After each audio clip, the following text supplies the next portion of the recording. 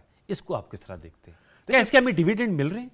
نہیں مل رہے۔ دیکھیں پاکستان میں میرا خیال ہے پاکستان نے شاید یہ اور یقینی طور پہ اپنے کسی فائدے کے لیے یہ کوشش نہیں کی۔ یہ دیکھیں دنیا کو اس کا احساس کرنا چاہیے، یہ صرف اور صرف اس پورے خطے کے لیے، اپنے دوست ممالک کے لیے، اور آپ جب کہتے ہیں نا کہ آپ اسٹریٹجک الائز ہیں تو آپ نے صرف جنگ میں یا کسی امن میں ساتھ نہیں جانا ہوتا، آپ نے جنگ سے بچانا بھی ہوتا ہے اس پورے خطے کو، سب کو، ہمارے جتنے عرب ممالک بھی ہیں دوست۔ اب دیکھیں یہاں بھی جی ڈاکٹر صاحب آپ کچھ، میں آتا ہوں آپ کے پاس۔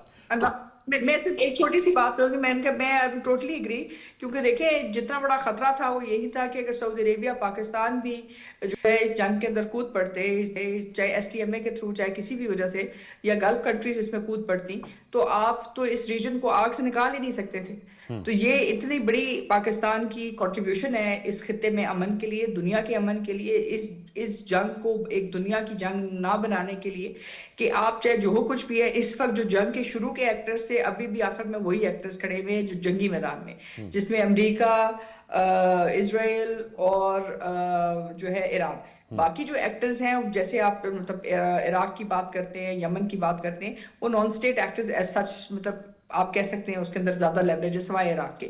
لیکن امپورٹنٹ بات یہ کہ آپ نے گلف ریجن کو اور اس ریجن کو آپ نے ایک بہت بڑی جنگ میں نہیں تبدیل کیا، اور یہ پاکستان کی بہت بڑی کنٹریبیوشن ہے، کوئی کم کنٹریبیوشن نہیں ہے۔ ٹھیک جی، آپ اپنی بات کنٹینیو کیجیے۔ جی بالکل، اور اس میں دیکھیں اس میں ہر ملک کی اپنی اپنی پالیسی ہے، اور ان ملکوں کی جو پالیسی ہے اور وہ ابھی تک کھل کے اب سامنے بھی آ رہے ہوں گے، اب ہمیں اور آپ کو تو نہیں پتا، جو آپس میں ٹاکس ہو رہی ہیں، جو چیزیں چل رہی ہیں، تو اس میں پاکستان کے اوپر بہت پریشرز تو ہیں، یہ ہے تو ایک اوپن سیکرٹ ہے۔ اب ہماری جو اکانومی صرف پیٹرول کی بات نہیں ہے، ہم نے تو قرضے لیے ہوئے ہیں، ہمارے پاس جو ریزروز ہیں، ٹھیک ہے، حذیفہ صاحب بھی کہ آئی ایم ایف کی بھی کڑی شرائط ہیں، اور انہوں نے ہنٹ بھی دیا تھا کہ اور ہمارے دوست ممالک ہیں ان کے $3.5 ارب جو ہیں وہ واپس اور ہم واپس کر رہے ہیں۔ ہم نے کہا اس سٹیج پہ واپس کرنے کا مطلب کیا ہے کہ پاکستان کی جو خارجہ پالیسی ہے آزاد ہے، اس پہ کوئی اثر نہ ہو کسی بھی چیز کا۔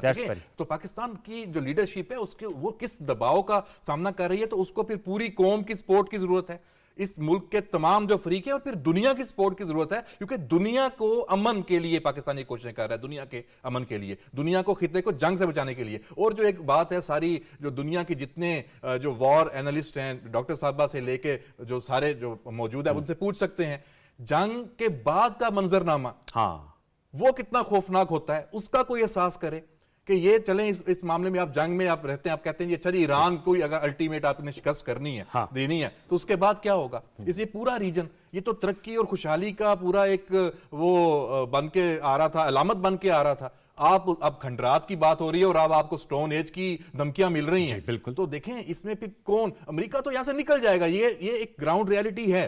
اچھا، وہ یہاں تو نہیں بیٹھا، یہ خطہ کس کا ہے، کن ملکوں کا ہے، ان ملکوں نے فیصلے کرنے ہیں اپنے، تو انہوں نے بہت بردباری سے، سمجھداری سے یہ فیصلے کرنے ہیں، جنگ سے بچنا ہے۔ ٹورڈز یہ ڈاکٹر ہمارے صاحب اپنا پروگرام کلوز کریں گے، آپ کس طرح دیکھ رہی ہیں؟ آپ اس جنگ ابھی تو چل رہی ہے، لیکن آپ گلف کی پالیٹکس، مڈل ایسٹ کی پالیٹکس پہ جوہری تبدیلی دیکھ رہی ہیں جب یہ ختم ہوگی؟ یقینی طور پہ یو اے ای امریکہ اسرائیل جو ہے وہ ایک سیکورٹی کوریڈور کا حصہ ہیں، تو وہ ایک دوسرے کے ساتھ کھڑے رہیں گے. سعودی عربیہ اور عمان اور جو باقی گلف کے ممالک ہیں وہ فیصلہ کریں گے کہ وہ خطے کے امن کی طرف جائیں گے. اس میں ان کا سب سے بڑا جو پرابلم ہوگا وہ یہی ہوگا کہ جو لنکیج ہے ڈالر کی تیل کی خرید و فروخت کے ساتھ اس کو کیسے بیلنس آؤٹ کریں گے. تو آج نہیں تو کل 2 months down the line 3 months down the line آپ کو نئے آئل ٹریڈنگ رولز جو ہیں ایٹ لیسٹ ان کی بات چیت جو ہے زیادہ مطلب نظر آئے گی، کیونکہ یہ سیکیورٹی پوائنٹ آف ویو سے، اکنامک پوائنٹ آف ویو سے یہ پالیسی اب سسٹینیبل نہیں رہے گی امریکہ کے لیے کہ وہ اس جگہ پر رہے، کیونکہ جب تک امریکہ اس خطے میں رہے گا اور ایران میں کسی بھی قسم کی فارمیشن رہے گی تو یہاں امن نہیں آ سکے گا. امن نہیں آ سکے. بہت شکریہ، thank you so much doctor مارز سلطان صاحب آپ کا، ڈاکٹر فاروق سلیم صاحب آپ کا، احمد منصور صاحب آپ کا بہت شکریہ، اور حذیفہ رحمان صاحب نے ہمیں شروع میں جوائن کیا تھا. ویورز، انتہائی پیچیدہ صورتحال ہے، پاکستان کے داخلی ایشوز ہیں، ہمیں اس پہ فوکس کرنا ہے کہ عوام کو کس طرح زیادہ سے زیادہ ریلیف دیا جا سکتا ہے.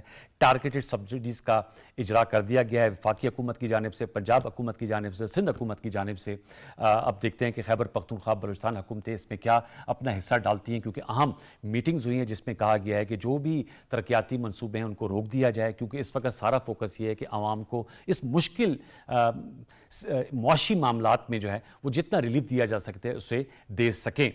جو خطے کی صورتحال ہے وہ آپ کے سامنے ہے، جس طرح کی جنگ چل رہی ہے اس پہ بھی ہم اپنے آنے والے شوز میں آتا کرتے رہیں گے. مجھے سید انوار الحسن اور سچ کی پروڈکشن ٹیم کو اجازت دیجیے. اپنا بہت سارا خیال رکھیے. آپ سے کل رات 10:05 پر دوبارہ ملاقات ہوگی. تب تک لیے اللہ نگہبان.